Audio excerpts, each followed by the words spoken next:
Okay, good morning. पिछले lecture में हमने सॉलिड स्टेट में पढ़ा था। टू टाइप ऑफ सॉलिड में हमने पढ़ाया था, अमॉर्फस और क्रिस्टलाइन सॉलिड। आज हम क्रिस्टलाइन सॉलिड को आगे कंटिन्यू करते हैं। पिछले लेक्चर में जो हमने क्रिस्टलाइन और अमॉर्फस को बड़े डिटेल में पढ़ा, तो आज हम लोग पढ़ेंगे क्लासिफिकेशन ऑफ क्रिस्टलाइन सॉलिड। तो अगला हेडिंग है classification of crystalline solid. Crystalline solid crystalline solid different तरह का होता है। क्रिस्टलाइन सॉलिड चार तरह के होते हैं और ये क्रिस्टलाइन सॉलिड को चार भागों में क्लासिफाई करते हैं। पहला है आयोनिक सॉलिड। फर्स्ट है आयोनिक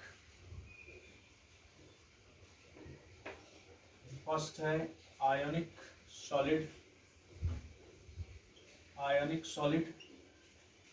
सेकंड है मेटालिक सॉलिड।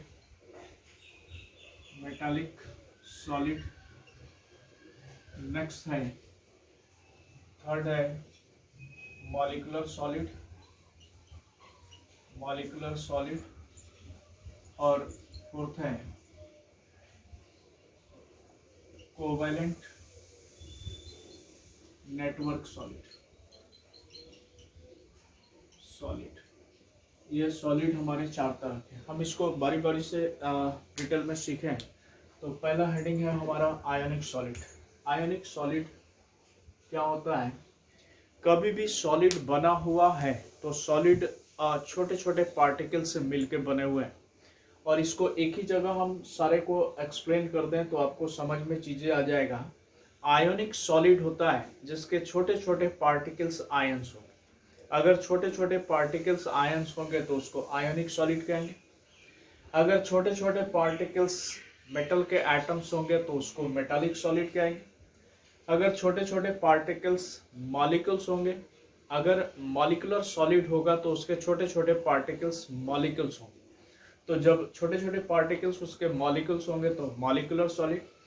और नेक्स्ट है कोवैलेंट नेटवर्क सॉलिड के लिए बेस्ट एग्जांपल है हमारा ग्रेफाइट और डायमंड, जो लोअर क्लास में हम लोग पढ़े होंगे।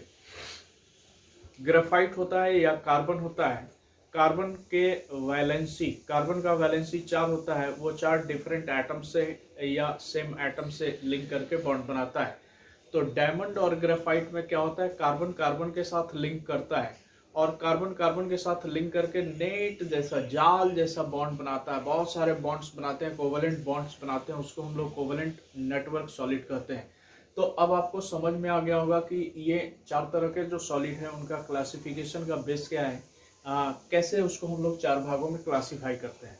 दूसरा चीज ये हम लोग को जानना है कि आयोनिक सॉलिड है या मॉलिक्यूलर सॉलिड है, मेटालिक सॉलिड है, कोवैलेंट नेटवर्क सॉलिड है, इसमें किस तरह का अट्रैक्शन फोर्स लगता है, पार्टिकल के बीच अट्रैक्शन फोर्स किस तरह का लगता है।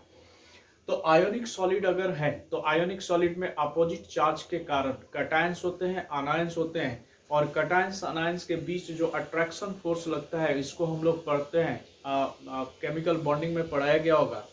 इलेक्ट्रोस्टैटिक फोर्स ऑफ अट्रैक्शन और coulombic force of attraction opposite charge के कारण जो लगता है उसको हम लोग कहते हैं, जिसके कारण ये अट्रैक्शन बहुत स्ट्रांग होता है, अट्रैक्शन फोर्स ये स्ट्रांग होता है, जिसके कारण ये हार्ड सॉलिड होता है और ये इसका डेंसिटी ज़्यादा होता है, इसका मेल्टिंग बॉइलिंग पॉइंट ज़्यादा होता है due to high interaction intermolecular attraction force. तो ये चीज़ें हम लोग जानेंगे। इसमें इलेक्ट्रिसिटी कंडक्ट करता है कि नहीं करता है, ये चीज़ें जानेंगे। तो बारी बारी से सबके बारे में हम लोग इस तरह से सीखेंगे। पहला हेडिंग है आयोनिक सॉलिड्स। लिखेंगे those solids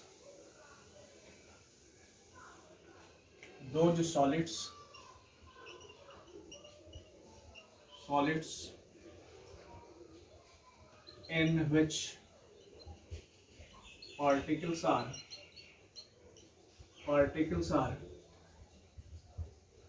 cations and anions, which are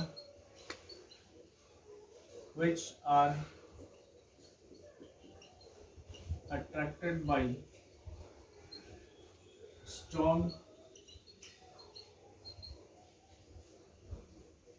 electrostatic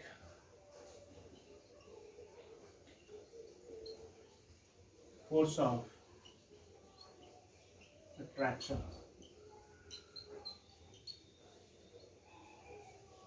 due to strong force of attraction due to a strong force of attraction they have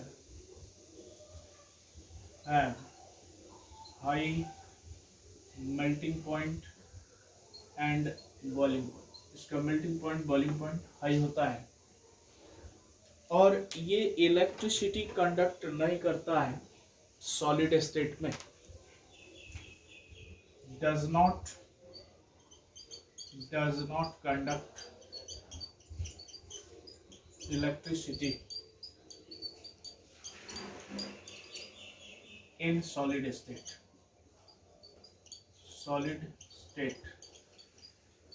but in molten or in aqueous solution conduct electricity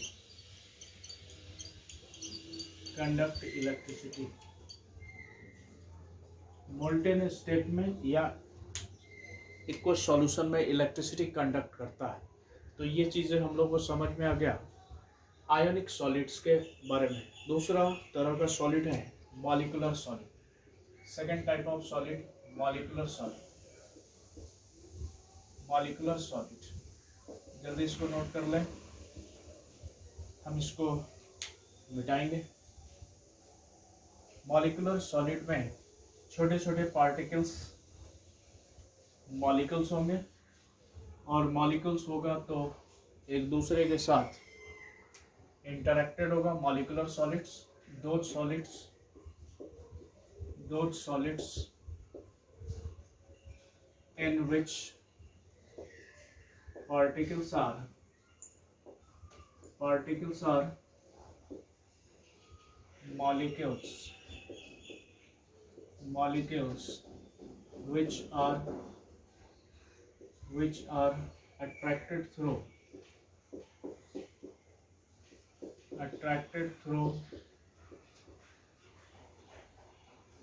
weak intermolecular attraction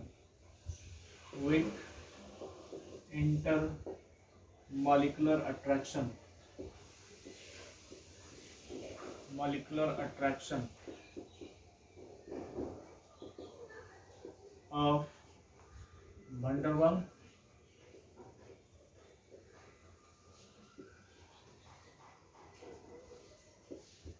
Waals or dispersion or London force of attraction। London force of attraction बड़े ध्यान से देखें। आपने 11th class में पढ़ा होगा different तरह का अट्रैक्शन गैसियस स्टेट में। van der Waals attraction weak intermolecular attraction होता है, उसी को डिस्पर्सन फोर्स या लंडन फोर्स ऑफ अट्रैक्शन भी कहते हैं। इसमें अट्रैक्शन फोर्स कम होता है जिसके कारण इनका मेल्टिंग पॉइंट बॉइलिंग पॉइंट लो होता है। they have low melting point and boiling point। इसका melting point boiling point लो होता है and does not conduct electricity and does not conduct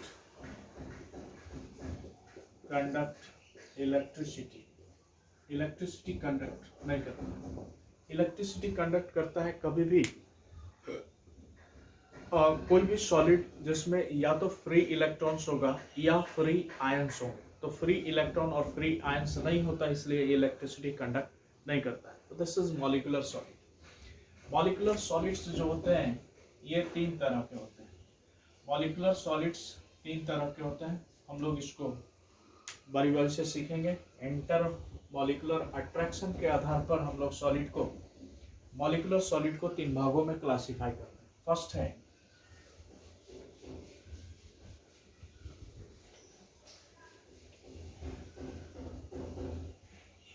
non-polar molecular solid. This is non-polar molecular solid. non-polar molecular solid.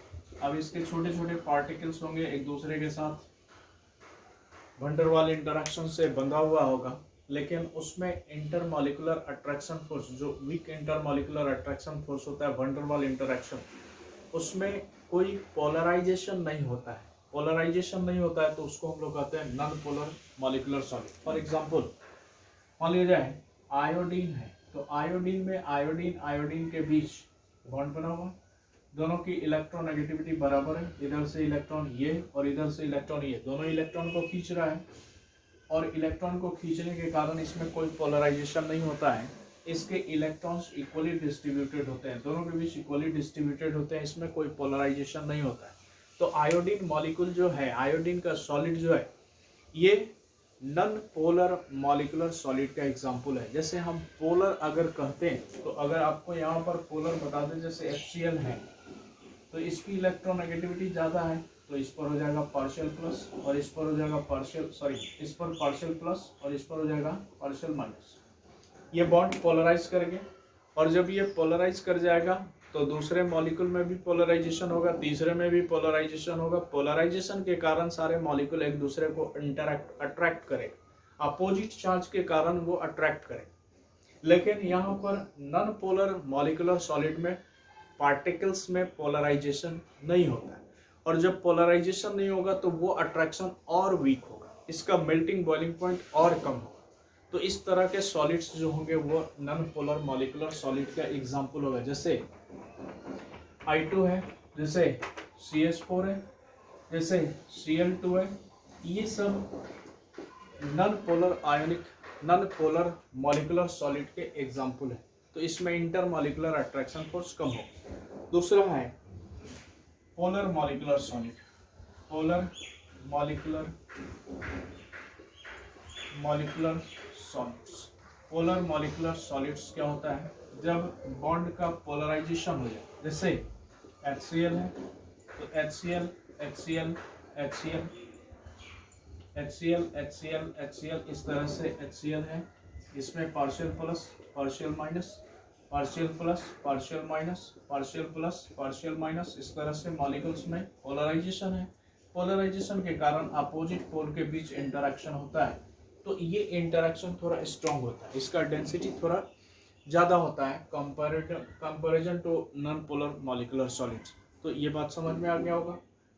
Non polar molecular solid में inter molecular attraction थोड़ा strong होता है। और तीसरा है, इसको हम लोग कहते हैं hydrogen bonded, H bonded molecular solids.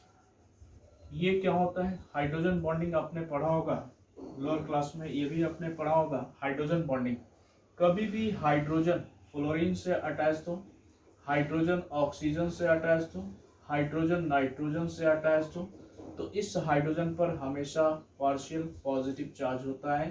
यही हाइड्रोजन बॉन्ड बनाते हैं। कभी भी हाइड्रोजन फ्लोरीन से अटैच हो, ऑक्सीजन से अटैच हो, नाइट्रोजन से अटैच हो, तो ये हाइड्रोजन पर पार्शियल पॉजिटिव चार्ज होता है।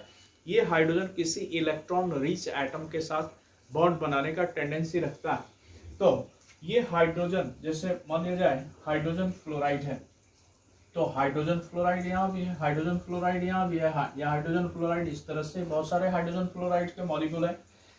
इस हाइड्रोजन पर पार्शियल प्लस, इस पर पार्शियल माइनस हो जाएगा, इस पर भी पार्शियल माइनस, इस पर भी पार्शियल माइनस, और इस तरह से हाइड्रोजन फ्लोराइड में चार्ज हम लोग दिखा देंगे। ये हाइड्रोजन इस इलेक्ट्रॉन रिच एटम के साथ नया बॉन्ड बनाना शुरू करता है। इस बॉन्ड को हम लोग H बॉन्ड कहते हैं। और जिस सॉलिड में हाइड्रोजन बॉन्डिंग होगा उसको हम लोग कहते हैं hydrogen bonded molecular solid. Hydrogen bond जो होता है, ये बॉन्ड थोड़ा और स्ट्रॉन्ग होता है। मतलब हम बात यहाँ पर ये तीन तरह के सॉलिड में कर रहे हैं। अगर नॉन पोलर मॉलिकुलर सॉलिड होगा तो इसमें अट्रैक्शन फोर्स बहुत कम होगा। पोलर मॉलिकुलर सॉलिड में थोड़ा अट्रैक्शन फोर्स ज़्यादा होगा, और हाइड्रोजन बॉन्डेड मॉलिकुलर सॉलिड में अट्रैक्शन फोर्स और ज़्यादा होगा हाइड्रोजन बॉन्ड के कारण। हाइड्रोजन बॉन्ड ये तीनों में सबसे ज़्यादा स्ट्रॉन्ग बॉन्ड है। तो अब यहाँ पर इंटरेक्शन ज़्यादा होगा, बॉन्ड स्ट्रांग होगा, तो इसका डेंसिटी क्या होगा, ज़्यादा होगा। इसका डेंसिटी ज़्यादा होगा, इसका मेल्टिंग बॉइलिंग पॉइंट ज़्यादा होगा, तो इसमें हम कंपैरिजन कर सकते हैं। तो ये हमारा 3 तरह का मॉलिक्यूलर सॉलिड। नेक्स्ट सॉलिड है मेटालिक सॉलिड। तीसरे तरह का जो सॉलिड है उसको हम कहते हैं मेटालिक सॉलिड। मेटालिक सॉलिड में क्या होता है, छोटे छोटे पार्टिकल्स जो होते हैं वो मेटल्स होते हैं, और मेटल्स किस तरह से बॉन्ड बनाता है, बहुत इंपॉर्टेंट बातें यहाँ पर जानना है। थर्ड है metallic solid.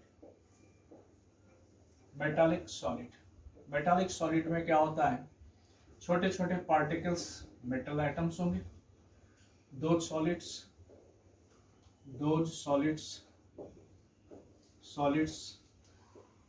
in which particles are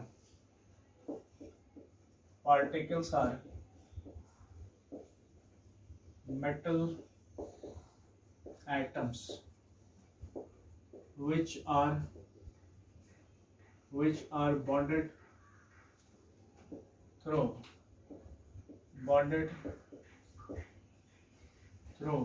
metallic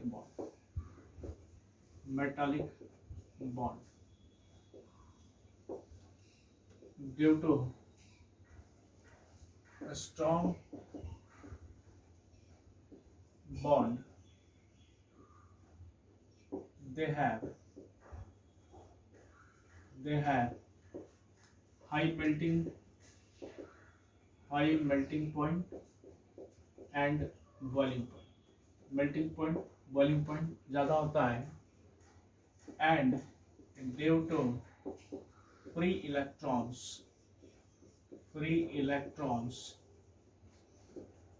they conduct electricity। बड़े ध्यान से समझे इसको, सारा चीज लिखा हुआ है इसमें। दो सॉलिड्स, उस तरह का सॉलिड जिसके छोटे छोटे पार्टिकल्स मेटल्स होंगे, which are metal atom which are bonded through metallic bond. Metallic bond, metal में जो बॉन्ड होता है उसको मेटालिक बॉन्ड कहते हैं। क्या होता है मेटालिक बॉन्ड, ये मैं बता रहा हूँ। मेटालिक बॉन्ड, और ये जो मेटालिक बॉन्ड होता है ये बॉन्ड स्ट्रॉन्ग होता है। क्यों स्ट्रॉन्ग होता है ये भी बता रहा हूँ। स्ट्रॉन्ग बॉन्ड होता है इसलिए they have high melting and boiling point. इसका मेल्टिंग बॉइलिंग पॉइंट ज़्यादा हो जाता है, इसका डेंसिटी भी ज़्यादा हो जाता है। And due to free electrons, इसमें फ्री इलेक्ट्रॉन होता है इसलिए ये गुड कंडक्टर इलेक्ट्रिसिटी का होता है, ये इलेक्ट्रिसिटी कंडक्ट करता है। क्या होता है ध्यान से देखें। मान लीजिए अपने पास कोई मेटल है, तो मेटल के छोटे छोटे पार्टिकल्स होंगे, मेटल के छोटे छोटे एटम्स होंगे। हमने बहुत बड़ा एटम दिखा दिया है, एक्चुअली एटम अपने को दिखता नहीं है, हमने ये दिखा दिया मेटल के एटम्स हैं। हर मेटल एटम के पास 1 2 3 इलेक्ट्रॉन होता है, उसके बाहरी शेल में 1 2 3 इलेक्ट्रॉन होता है, और मेटल का आयोनाइजेशन पोटेंशियल कम होने के कारण वो इजिली इलेक्ट्रॉन लूज करता है। तो यहाँ से जब ये इलेक्ट्रॉन लूज करेगा, तो इलेक्ट्रॉन यहाँ से लूज करने के बाद ये इलेक्ट्रॉन इस मेटल के एटम, कहीं भी इलेक्ट्रॉन चला जाएगा। अब यहाँ पर इलेक्ट्रॉन आ गया, कहीं भी इलेक्ट्रॉन आ गया, यहाँ पर इलेक्ट्रॉन आ गया। हर मेटल एटम 1 2 3 इलेक्ट्रॉन कंट्रीब्यूट करेगा अपने इस मेटल में, तो बहुत सारे इलेक्ट्रॉन्स इसमें आ जाएंगे। और जहां से ये मेटल एटम इलेक्ट्रॉन लूज करेगा उस पर क्या हो जाएगा, पॉजिटिव चार्ज। उस पर क्या हो जाएगा, positive charge, positive charge, positive charge. इसको हम लोग कहते हैं कर्नल्स। जहां पर इलेक्ट्रॉन लूज कर दिया वहां पर खाली जगह हो जाएगा, उस पर पॉजिटिव चार्ज हो जाएगा, उसको हम लोग कहते हैं कर्नल। अब यहाँ पर ध्यान से देखें, ये कर्नल पर पॉजिटिव चार्ज, यहाँ भी पॉजिटिव चार्ज, यहाँ भी पॉजिटिव चार्ज, यहाँ भी पॉजिटिव चार्ज। तो ये कर्नल और इलेक्ट्रॉन के बीच ये बॉन्ड बनता है, ये बॉन्ड बनता है, ये बॉन्ड बनता है, ये बॉन्ड बनता है। इसी को हम लोग मेटालिक बॉन्ड कहते हैं। और ये मेटालिक बॉन्ड बहुत ही स्ट्रांग होता है, इसलिए मेटल का डेंसिटी ज़्यादा होता है, इसका मेल्टिंग बॉइलिंग पॉइंट ज़्यादा होता है, और इसमें ये फ्री इलेक्ट्रॉन्स होते हैं जिसके कारण ये इलेक्ट्रिसिटी भी कंडक्ट करता है। तो ये अपना मेटालिक सॉलिड का एग्जाम्पल है। नेक्स्ट है covalent network solid. Covalent network solid, बड़े ध्यान से देखें, इसमें मेटालिक सॉलिड हमारा इंपॉर्टेंट था। कोवेलेंट नेटवर्क सॉलिड में कुछ नहीं, आपने लोअर क्लास में पढ़ा होगा। फोर्थ टाइप का है covalent network solid. Covalent network solid में सॉलिड के पार्टिकल्स, छोटे छोटे पार्टिकल्स, ये कार्बन का एटम्स होता है। इसमें ग्रेफाइट और डायमंड इसका बेस्ट एग्जांपल है। और कार्बन मीन्स डायमंड और ग्रेफाइट के बारे में आपने लोअर क्लास में बहुत सी चीज़ें पढ़े हैं, तो उसी को हम यहाँ पर रिपीट करेंगे। फिर भी मैं कुछ बता दे रहा हूँ आपको, और इम्पॉर्टेंट चीज़ें हैं वो भी बता दे रहा हूँ। कोवेलेंट नेटवर्क सॉलिड में बेस्ट एग्जांपल ग्रेफाइट और डायमंड, दोनों में कार्बन के बाहरी सेल में 4 इलेक्ट्रॉन होता है और वो 4 इलेक्ट्रॉन दूसरे के साथ शेयर करके बॉन्ड बनाते हैं। तो इसके लिए बेस्ट एग्जांपल है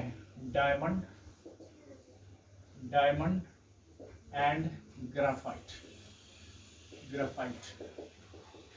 इसके छोटे छोटे पार्टिकल कार्बन के एटम्स होंगे। अगर ये डायमंड होगा तो डायमंड में ये कार्बन है। अब ये कार्बन 4 अदर कार्बन के साथ बॉन्ड बनाता है, तो ये 4 अदर कार्बन के साथ बॉन्ड बनाएगा। 4 अदर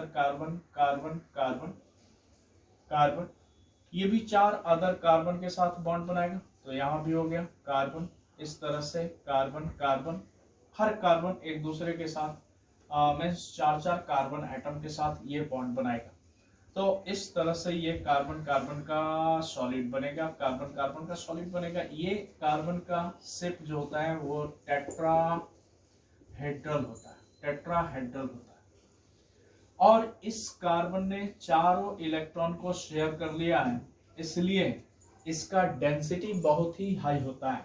टेट्राहेड्रल, हाई डेंसिटी, और ये हाई डेंसिटी के साथ साथ ये जो आपने लोअर क्लास में पढ़ा होगा कि डायमंड जो होता है वो हार्डेस्ट सब्सटेंस होता है, इसकी डेंसिटी सबसे ज्यादा। तो हाई डेंसिटी, इसका मेल्टिंग बॉइलिंग पॉइंट बहुत ही हाई होता है। बड़े ध्यान से समझे, इसका मेल्टिंग बॉइलिंग पॉइंट बहुत ही हाई होता है। कारण क्या होता है, ये कार्बन के साथ जो कोवेलेंट बॉन्ड बनाता है, ये नेट जैसा, जाल जैसा बॉन्ड बनता है। इसको हम लोग इसलिए कहते हैं नेटवर्क सॉलिड। अब इतने सारे कोवेलेंट बॉन्ड्स बन जाते हैं कि इसका डेंसिटी हाई हो जाता है। ओवरऑल ये बॉन्ड बहुत ही स्ट्रांग हो जाता है। इसलिए हम इसको अगर बॉईल करने जाएंगे तो इसका बॉइलिंग पॉइंट बहुत ही हाई होता है, बहुत हाई मेल्टिंग पॉइंट। उतने टेम्परेचर देंगे तो ये मेल्ट करेगा, लेकिन उतने टेम्परेचर के पहले ही ये एग्जिस्ट नहीं करता है। ये डायमंड हाई टेम्परेचर पर, जितने टेम्परेचर पर ये बॉयल करेगा उतना टेम्परेचर देंगे, उसके पहले ही टेम्परेचर पर ये एग्जिस्ट नहीं करता है, क्योंकि इसका जो बॉन्ड्स है बहुत ही स्ट्रांग है। इसके कारण इसका बॉइलिंग पॉइंट बहुत हाई होता है। तो अपने बॉइलिंग पॉइंट के पहले ही ये एग्जिस्ट नहीं करता है। इसका बॉइलिंग पॉइंट बहुत ही हाई होता है, high density, high boiling point, और ये हार्डेस्ट मटेरियल होता है। ये अपना डायमंड है। दूसरा है ग्रेफाइट। इसका दूसरा एग्जांपल है ग्रेफाइट। अब ग्रेफाइट में क्या होता है, हम लोग पढ़े हैं। ग्रेफाइट में कार्बन, कोई भी कार्बन है तो ये 3 कार्बन के साथ बॉन्ड बनाता है। ये कार्बन, ये कार्बन, और इस कार्बन को, किसी भी कार्बन को देखें तो ये 3 अदर कार्बन के साथ बॉन्ड बनाता है। कैसे बॉन्ड बनाता है, तो यहाँ से आप एक दूसरा रिंग भी इस तरह से बना सकते हैं, दूसरे रिंग बना सकते हैं, और इस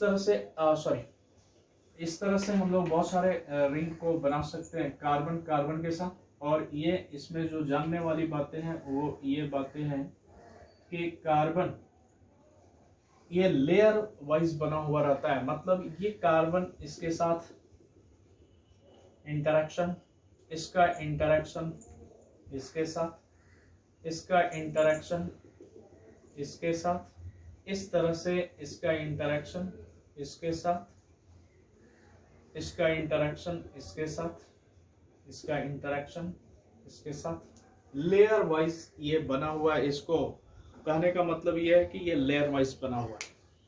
कार्बन लेयर वाइज बना हुआ है, एक लेयर, दूसरा लेयर, तीसरा लेयर एंड सो।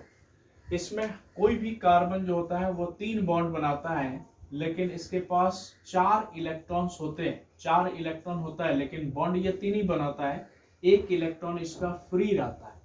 ये इलेक्ट्रॉन फ्री होने के कारण ये इलेक्ट्रिसिटी कंडक्ट करता है, कंडक्ट इलेक्ट्रिसिटी। ग्रेफाइट जो होता है कैन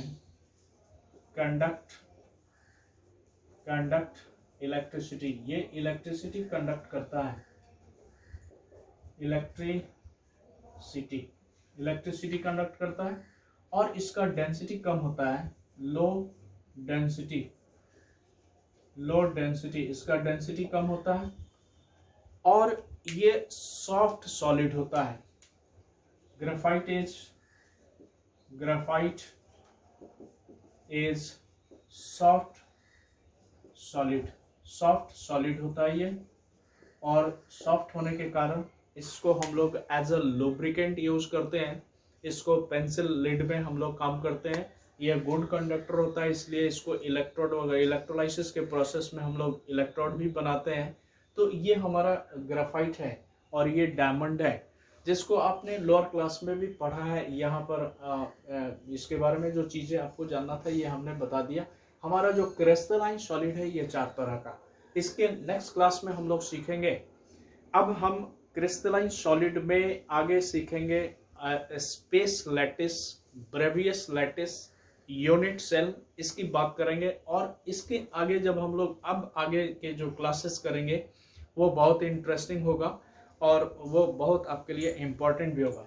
तो मिलते हैं नेक्स्ट क्लास में, अगले क्लास में स्पेस लैटिस के साथ। Okay, bye.